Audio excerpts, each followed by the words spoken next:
काहे नहीं कूठे कतवो। पहले जैसन गरिया अब नहीं करत मेकअप हो। आके हमरा दहिया में काहे नहीं कूठे कतवो। लगावल गजरा कम कैलू,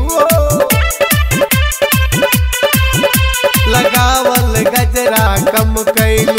हमरा गौवा में अइला से लगावल गजरा कम कैलू। हमरा गौवा में अइला से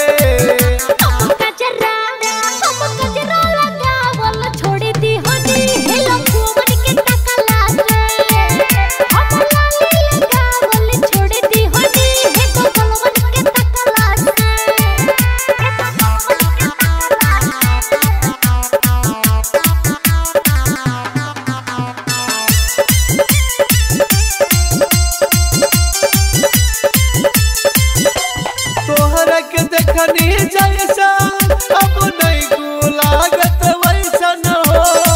कहे विनोद सजेलू जब लागेलू नागिन जैसन हो।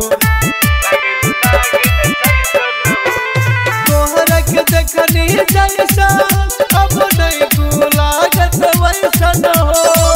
कहे विनोद सजेलू जब लागेलू नागिन जैसन हो।